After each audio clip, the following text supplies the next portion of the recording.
घरच्या घरी बनवा रेस्टॉरंटसारखी पनीर मसाला अगदी सोप्या पद्धतीने। नमस्कार मंडळी, आज मी तुमच्यासोबत अगदी सोप्या पद्धतीने झटपट होणारा पनीर मसाला दाखवणार आहे। अचानक पाहुणे आले तर तुम्हाला ही रेसिपी अगदी सुटेबल होईल। तर झटपट पनीर बनवायचं असेल तर ही रेसिपी नक्की ट्राय करा। चला तर मग व्हिडिओला सुरुवात करूया। साहित्य बघून घेऊया। 2 टोमॅटो घेतलेले आहे, 1 कांदा घेतलेला आहे, त्यानंतर भरपूर अशी कोथिंबीर, लसूणच्या 7 ते 8 पाकळ्या आणि 200 ग्रॅम मी येथे पनीर घेतलेला आहे। पनीरचे असे जाडसर क्यूब करून घ्यायचे आहे।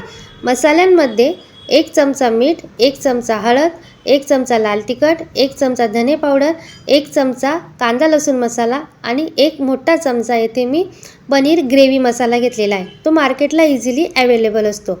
आता येथे कढईमध्ये सुरुवातीला 1 पळी तेल घालायचं आहे। आता यामध्ये लसूण आणि कांदा व्यवस्थित असा फ्राय करायचा आहे। येथे आपल्याला कांदा परतून घ्यायचा आहे। कांदा परतताना त्याला गुलाबी रंग येईपर्यंत व्यवस्थित असा परतून घ्यायचा आहे। 2 ते 3 मिनिटे मी याच पद्धतीने छान असा कांदा परतून घेतलेला आहे। कांद्याला छान असा रंगही आलेला आहे, तुम्ही बघू शकता। आता या स्टेजला आपल्याला टोमॅटो घालायचा आहे। टोमॅटो सुद्धा आपल्याला 2 ते 3 मिनिटे व्यवस्थित असे परतून घ्यायचे आहे। इथे टोमॅटो व्यवस्थित असे परतले गेलेले आहे। थंड होण्यासाठी ठेवूया।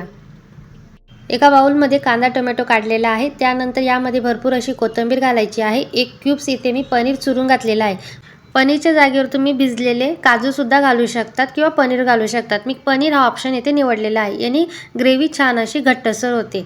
तर आता सगळ्या गोष्टी आपण मिक्सरच्या भांड्यामध्ये ॲड करून घेणार आहे आणि 2 बॅचमध्ये फाईन अशी पेस्ट करून घेणार आहे। तर इथे आपली ग्रेव्ही फायनल अशी झालेली आहे। आता पुढच्या प्रोसेसकडे वळूया।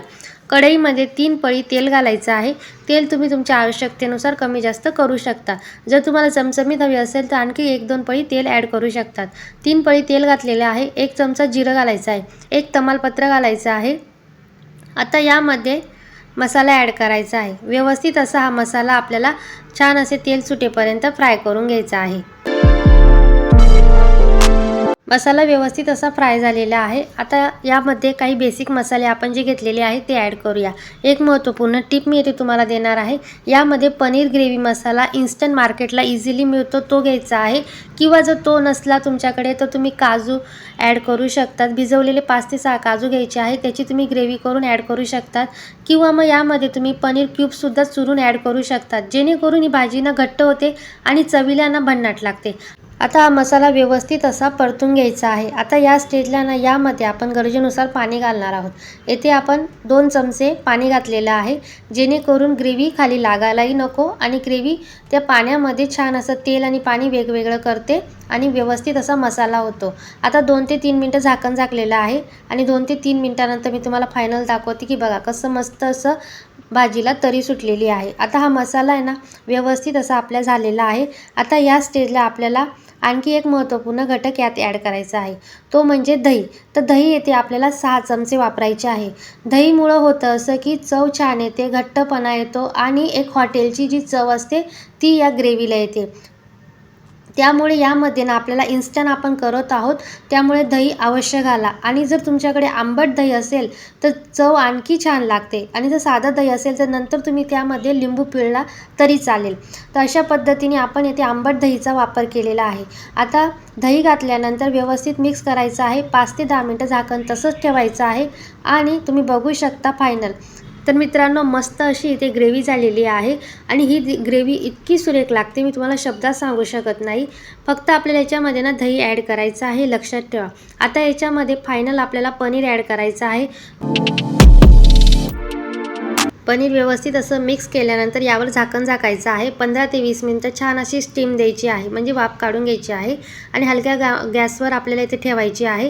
तर फायनल अशी मी तुम्हाला रिझल्ट दाखवणार आहे। बघा किती सुरेख पद्धतीने हा पनीर मसाला झालेला आहे। मस्त अशी तरीसुद्धा सुटलेली आहे। आता यावर ना 1 क्यूब्स आपल्याला घ्यायचा आहे पनीरचा, छान असा किसून घ्यायचा आहे। यावर सुंदर पद्धतीने कोथिंबीर गार्निश करायची आहे आणि मस्त आपला पनीर मसाला अगदी झटपट रेडी झालेला आहे। मित्रांनो, हा पनीर मसाला तुम्ही नानसोबत, चपातीसोबत, भाकरीसोबत, भातासोबत कशाही सोबत खाऊ शकतात। इवन भाकरीसोबत सुद्धा खूप भन्नाट लागतो। तर मित्रांनो, अगदी इन्स्टंट हा पनीर मसाला मी तुमच्यासोबत शेअर केलेला आहे. अगदी हॉटेलच्या चवीला सुद्धा मागे सोडेल इतक्या सुंदर पद्धतीने हा पनीर मसाला झालेला आहे. इवन पाहुणे जरी आले घरी अचानक तर तुम्ही झटपट ही पनीर भाजी करू शकतात. इतक्या सुरेख पद्धतीने हा पनीर मसाला झालेला आहे. व्हिडिओ कसा वाटला नक्की कमेंटमध्ये सांगा.